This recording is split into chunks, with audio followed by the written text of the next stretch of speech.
Manchester City ditahan imbang dengan skor kacamata saat melawan Copenhagen pada lanjutan matchday keempat Grup G Liga Champions 2022-2023. Bermain di Stadion Parken pada Selasa 11 Oktober 2022 malam waktu Indonesia Barat, Copenhagen berhasil meredam permainan Manchester City yang bermain dengan 10 orang.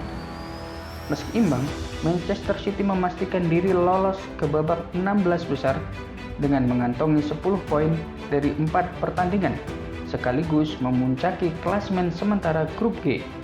Pada laga ini, Manchester City tidak diperkuat mega bintangnya, Erling Haaland, karena faktor kelelahan fisik. Dalam pertandingan tersebut, Haaland hanya duduk di bangku cadangan. Pep Guardiola mengandalkan Julian Alvarez sebagai ujung tombak. Ini menjadi kali pertama Haaland diistirahatkan oleh Manchester City musim ini. Sejauh ini, striker asal Norwegia itu sudah mencetak 20 gol dalam 13 pertandingan bersama Manchester City.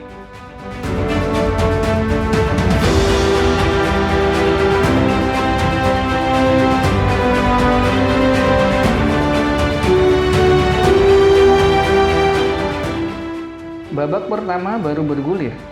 Manchester City mampu tampil menekan meski bermain sebagai tim tamu. Pada menit ke-11, Manchester City sejatinya mencetak gol melalui tendangan kaki kanan dari luar kotak penalti yang dilesakkan oleh Rodri. Namun, gol ini dianulir oleh wasit setelah melihat tayangan ulang VAR. Riyad Mahrez terlihat menyentuh bola terlebih dahulu saat melakukan perebutan bola dengan dua bek Copenhagen dalam proses terjadinya gol. Setelah dirugikan oleh VAR, Manchester City kali ini diuntungkan dengan mendapatkan penalti usai Nicolai Boylessen melakukan handball pada menit ke-25. Namun Riyad Mahrez yang ditunjuk sebagai eksekutor gagal melakukan tugasnya usai sepakan kaki kirinya berhasil ditepis oleh Kamil Grabara. Setelah 2 gol tak berhasil disarangkan, Manchester City ketiban apes lagi dengan diusirnya Sergio Gomez di menit ke-30. Gomez dihadiahi kartu merah setelah melanggar Hudson di depan kotak penalti. Kehilangan satu pemain, Manchester City melakukan perubahan dengan menarik keluar Mahrez dan memasukkan Ruben Dias. Bermain dengan 10 orang, Manchester City terlihat kesulitan untuk menembus pertahanan solid dari Copenhagen. Skor 0-0 bertahan hingga turun minum.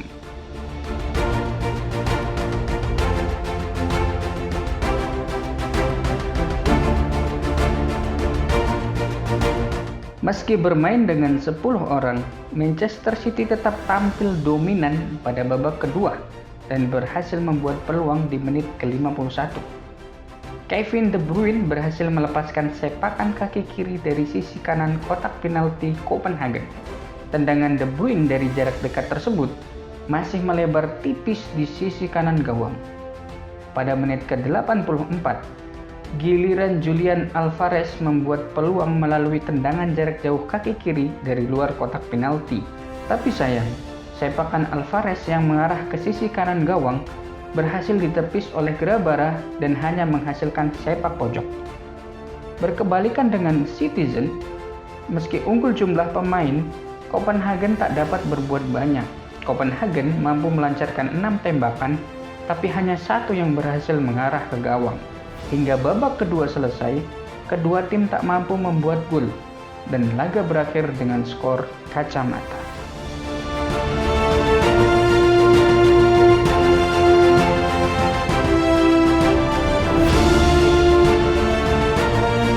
Pada pertandingan matchday 4 Grup G yang lain, Borussia Dortmund bertugas menjamu Sevilla. Modal kemenangan 4-1 di markas Sevilla pekan lalu tentu membuat pasukan Edin Terzic percaya diri mampu tampil bagus di kandang sendiri. Untuk melawan Sevilla, Borussia Dortmund mengandalkan Karim Adeyemi di sisi sayap kanan dan Julian Brandt di sisi kiri untuk mendukung Anthony Modeste di lini depan. Sementara itu, Sevilla dilatih oleh Jorge Sampaoli menggunakan formasi standar 4-4-2 dengan mengandalkan Eric Lamela di lini depan. pertandingan Borussia Dortmund kontra Sevilla kali ini berakhir imbang dengan skor 1-1. Hasil ini tak cukup mengamankan Borussia Dortmund untuk lolos ke 16 besar Liga Champions 2022-2023. Mereka masih harus berjuang di pertandingan selanjutnya. Borussia Dortmund berada di posisi kedua klasemen grup G dengan 7 poin, diikuti Sevilla dan Copenhagen dengan sama-sama mengoleksi 2 poin. Meski kecil, Sevilla dan Copenhagen masih berpeluang lolos ke babak 16 besar.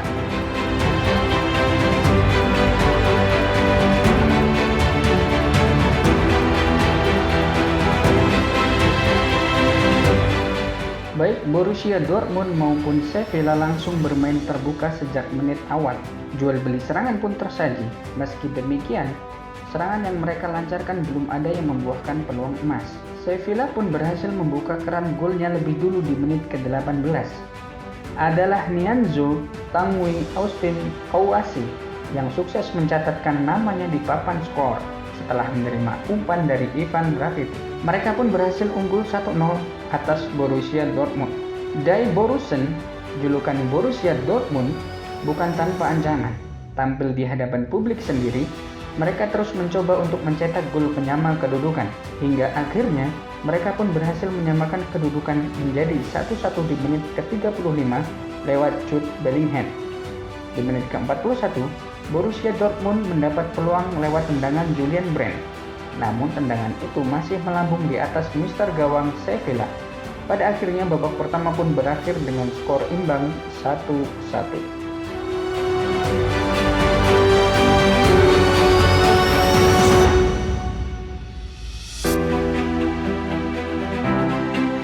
Borussia Dortmund masih memainkan permainan yang cukup agresif. Di menit ke-54, mereka nyaris saja menambah pundi-pundi golnya lewat tendangan voli yang dilesatkan Sule. Tapi tendangannya masih lemah. Setelah itu, Sevilla tak hanya berdiam diri saja. Pasukan Jorge Sampaoli itu juga menebar ancaman ke gawang tim tuan rumah. Akan tetapi, sontekan yang dilakukan Eric Lamela di menit ke-61 masih bisa diamankan oleh kiper Borussia Dortmund. Pertandingan masih berjalan sengit. Hingga menit ke-80, jual beli serangan dari kedua kesebelasan masih terus terjadi, tapi tak ada gol yang tercipta. Memasuki 5 menit akhir, kedua kesebelasan masih sulit dalam menciptakan peluang emas. Nyaris tak ada peluang berarti yang didapatkan Dortmund maupun Sevilla. Borussia Dortmund dan Sevilla harus puas bermain imbang dengan skor 1-1.